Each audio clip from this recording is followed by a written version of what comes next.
এখন শুনবেন আজকের গুরুত্বপূর্ণ খবরের শিরোনাম। গাজায় ইসরায়েলি হামলায় একদিনে নিহত ৩৫।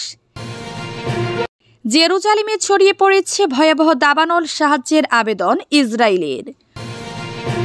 ফিলিস্তিনি ইসরায়েলকে অবিলম্বে আলোচনা শুরুর আহ্বান জানিয়েছে রাশিয়া। মুহুর্মুহুর রকেট হামলায় বিপর্যয় মার্কিন রণতরী, বাধ্য হল পিছু হটতে। ২৪ ঘন্টার মধ্যে যুক্তরাষ্ট্রের সঙ্গে খনিজ চুক্তি সই হবে, জানিয়েছেন ইউক্রেনের প্রধানমন্ত্রী।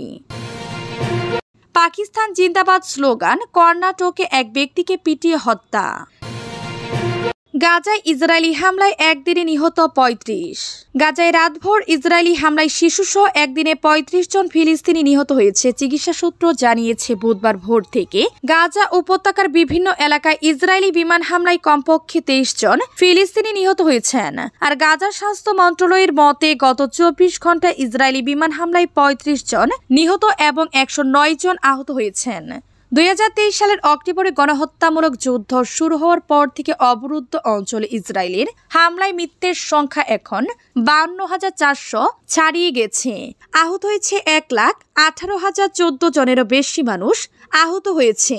জাতিসংঘ গাজায় মানবিক সংকটের বিষয়ে সতর্ক করেছে। ইসরায়েলি বোমাবর্ষণ এবং অবরোধের ফলে বেসামরিক নাগরিকরা ব্যাপক অনাহারের মুখোমুখি হচ্ছে বলে অভিযোগের মধ্যে বিশ্ব খাদ্য কর্মসূচি WFP গাজার ক্রমবর্ধমান মানবিক সংকটের বিষয়ে কঠোর সতর্কতা জারি করেছে।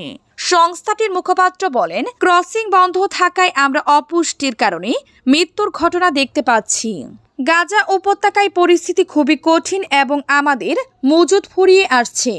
জেরুজালেমে ছড়িয়ে পড়েছে ভয়াবহ দাবানল সাহায্যের আবেদন ইসরায়েলের। বিভিন্ন ধর্মের পবিত্র স্থানে ঘেরা জেরুজালেম শহরের বিভিন্ন শহরে ভয়াবহ দাবানল ছড়িয়ে পড়েছে। আগুন নিভাতে সাহায্যের জন্য গ্রিস, সাইপ্রাস, ইতালি এবং ক্রোয়েশিয়ার কাছে আবেদন জানিয়েছে ইসরায়েল। জেরুজালেমের উপকণ্ঠে এক সপ্তাহের মধ্যে এটি দ্বিতীয়বারের মতো বড় আগুন লাগার ঘটনা। এর ফলে অনেক এলাকা থেকে লোকজনকে সরিয়ে নেওয়া হয়েছে। স্থানীয় সংবাদ মাধ্যমের তথ্য অনুসারে বুধবার ৩০ এপ্রিল শহরের নেফে, শালম বেকুয়া, তাউজ, মেভু হরন, মিশমার আয়ালন এবং নাচন এলাকাগুলো খালি করা হয়েছিল। হাইওয়েতে বহু যানবাহন আটকা পড়েছিল। চালকরা তাদের গাড়ি ছেড়ে পায়ে হেঁটে পালিয়ে যেতে বাধ্য হয়। ধোঁয়ায় শ্বাসকষ্টের জন্য এখন পর্যন্ত ৮ জনকে হাসপাতালে ভর্তি করা হয়েছে। পুলিশ এক বিবৃতিতে জানিয়েছে, উচ্চ তাপমাত্রা এবং তীব্র বাতাসের কারণে বনাঞ্চলে আগুন দ্রুত ছড়িয়ে পড়েছে। ৫টি এলাকা থেকে লোকজনকে ইতিমধ্যে সরিয়ে নেওয়া হয়েছে। অগ্নি নির্বাপন প্রচেষ্টা ইসরায়েলকে সহায়তার প্রস্তাব ফিলিস্তিনি কর্তৃপক্ষের। একটি নিরাপত্তা সূত্র টাইমস অফ ইসরায়েলকে জানিয়েছে, জেরুজালেম এলাকায় আগুন নিভাতে সাহায্য করার জন্য ফিলিস্তিনি কর্তৃপক্ষ অগ্নি নির্বাপক দল পাঠানোর প্রস্তাব দিয়েছে। ফিলিস্তিনি ইসরায়েলকে অবিলম্বে আলোচনা শুরুর আহ্বান জানিয়েছে রাশিয়া। রাশিয়ার পররাষ্ট্র মন্ত্রণালয়ের আইন বিভাগের পরিচালক মেক্সিম মুসিখিন জাতিসংঘের আন্তর্জাতিক বিচার আদালতে ইসরায়েলের বিষয়ে শুনানিতে বক্তব্য রাখতে গিয়ে বলেন, মস্কো অবিলম্বে ফিলিস্তিন ও ইসরায়েলের মধ্যে একটি আলোচনা প্রক্রিয়া শুরু করার এবং সংঘাতে জড়িত সকল জিম্মিকে মুক্তি দেওয়ার আহ্বান জানিয়েছে। তার মতে, রাশিয়া ধারাবাহিকভাবে একটি নিঃশর্ত ও টেকসই যুদ্ধবিরতি সকল জিম্মির মুক্তির, সকল আটক ব্যক্তির কাছে নিরাপদ ও বাধাহীন মানবিক প্রবেশ অধিকার, ২ রাষ্ট্র সমাধানের সাধারণভাবে স্বীকৃতি, আন্তর্জাতিক আইনি কাঠামোর উপর ভিত্তি করে একটি শান্তি আলোচনা প্রক্রিয়া শুরু করার পক্ষে সমর্থন জানিয়েছে। মুসিখিন জানান, ফিলিস্তিনি শরণার্থীদের জন্য জাতিসংঘের ত্রাণ ও কর্মসংস্থান পরিবর্তে অন্যান্য সংস্থাগুলোর দায়িত্বে নিবে।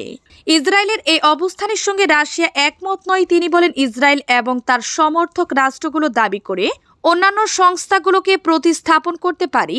আমরা সম্মানের সঙ্গে অনুরোধ করছি এই যুক্তি অনুসরণ না করতে। আমরা সম্মানের সাথে অনুরোধ করছি এই যুক্তি অনুসরণ না করতে। তিনি ব্যাখ্যা করেন, গাজা উপত্যকা এবং পশ্চিম তীরে কোনো সংস্থার UNRWA এর মতো অবকাঠামো নেই। UNRWA এর অধিকৃত ফিলিস্তিনি অঞ্চলে কয়েক ডজন ক্লিনিক এবং খাদ্য বিতরণ কেন্দ্র রয়েছে। পাশাপাশি শত শত স্থানীয় কর্মীও রয়েছে। UNRWA ছাড়া গাজার মানবিক ব্যবস্থা ভেঙে পড়বে। মুহুর্মুহুর রকেট হামলায় বিপর্যয় মার্কিন রণতরী, বাধ্য হল পিছু হটতে। লোহিত সাগরে ইয়েমেনের সশস্ত্র বাহিনীর মুহুর্মুহু রকেট হামলার মুখে পিছু হটল যুক্তরাষ্ট্রের যুদ্ধবিমানবাহী রণতরী ইউএসএস হ্যারি এস ট্রুমান। টানা হামলার মুখে রণতরীটি বিপর্যয় হয়ে আরও উত্তর দিকে পিছু হটতে বাধ্য হয়েছে। এর আগে ইয়েমেনে হুতি বিদ্রোহীদের জোড়া ক্ষেপণাস্ত্রের আঘাত থেকে বাঁচতে দ্রুত ঘুরতে গিয়ে ওই রণতরী থেকে ৬৭ কোটি ডলার মূল্যের একটি অত্যাধুনিক যুদ্ধবিমান সাগরে ডুবে যায়। হ্যারি এস ট্রুমান নিয়ে সংবাদ মাধ্যম তেহরান টাইমসের প্রতিবেদনে বলা হয়েছে, ইয়েমেনের প্রতিরক্ষা মন্ত্রণালয়ের একটি সূত্রের বরাতে জানায়, ইউএসএস হ্যারি এস ট্রুমান রণতরী ও এর সঙ্গে থাকা অন্য যুদ্ধ জাহাজগুলো শীঘ্রই লোহিত সাগর অঞ্চল ছাড়তে বাধ্য হয়েছে। ইয়েমেনি সূত্রটির দাবি, আমরা মার্কিন ট্রুমান রণতরীকে সরাসরি আঘাত আনার খবরটি নাকচ করছি না। আমরা যে কোনো মুহূর্তে এটিকে লোহিত সাগর এলাকা ছেড়ে যেতে দেখতে পারি। এদিকে ইয়েমেনের সশস্ত্র বাহিনী সোমবার হামলার দায় স্বীকার করে জানায়, হামলাটি ছিল ওই রণতরী থেকে চালানো হামলার বেসামরিক মানুষ এবং শরণার্থী নিহতর প্রতিবাদে পাল্টা হামলার জবাব। ২৪ ঘন্টার মধ্যে যুক্তরাষ্ট্রের সঙ্গে খনিজ চুক্তি সই হবে জানিয়েছেন ইউক্রেনের পররাষ্ট্রমন্ত্রী। ইউক্রেনের পররাষ্ট্রমন্ত্রী ডেনিস শেমিহাল বলেছেন, যুক্তরাষ্ট্রের সঙ্গে দীর্ঘ প্রতীক্ষিত গুরুত্বপূর্ণ খনিজ চুক্তি আশা করি আগামী ২৪ ঘন্টার মধ্যে সই হবে। বুধবার ৩০ এপ্রিল ইউক্রেনের ইউনাইটেড নিউজকে তিনি বলেন, সকল চূড়ান্ত বিবরণ চূড়ান্ত হওয়ার সঙ্গে সঙ্গে অদূর ভবিষ্যতে আশা করি আগামী ২৪ ঘন্টার মধ্যে চুক্তি সই হবে। শেমিহাল বলেন, খনিজ চুক্তি সই হলে ইউক্রেন ও মার্কিন যুক্তরাষ্ট্র একটি বিনিয়োগ তহবিল প্রতিষ্ঠা এবং এর অর্থায়ন ও পুনঃপূরণের জন্য দুটি প্রযুক্তিগত চুক্তিও সই করবে। কিয়েভ ইতিমধ্যে ওয়াশিংটনের সাথে বিবরণ চূড়ান্ত করছে। প্রকৃতপক্ষে এটি একটি বিনিয়োগ তহবিল, একটি অংশীদারিত্ব তহবিল তৈরির বিষয়ে কৌশলগত চুক্তি। তিনি আরও বলেন, পূর্বে ইউক্রেনকে প্রদত্ত অনুদান এবং সহায়তা এই চুক্তির অধীন নয়। নতুন চুক্তিতে কেবল নতুন সহায়তা এবং আর্থিক অবদান অন্তর্ভুক্ত রয়েছে। শেমিহাল বলেন, যৌথ অভিযোগ তহবিল ১০ বছর ধরে ইউক্রেন এবং ইউক্রেনীয় অর্থনীতির উন্নয়ন ও পুনরুদ্ধারের অবদান রাখবে। চুক্তিটি দেশটির ইউতে যোগদান প্রতিক্রিয়ার সাথেও সাংঘর্ষিক হবে না। পাকিস্তান জিন্দাবাদ স্লোগান, কর্ণাটকে এক ব্যক্তিকে পিটিয়ে হত্যা।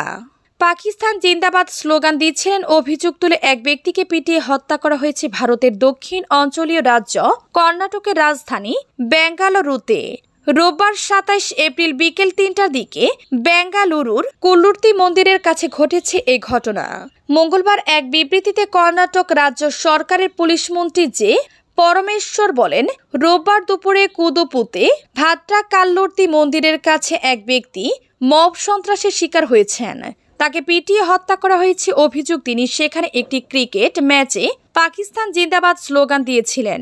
এই হত্যাকাণ্ডে যুক্ত ছিলেন ২৫ জন। তাদের কয়েকজনকে গ্রেফতার করা হয়েছে, বাকিদেরও গ্রেফতারের অভিযান শুরু হয়েছে। এদিকে বেঙ্গালুরু সিটি পুলিশ কমিশনার অনুপম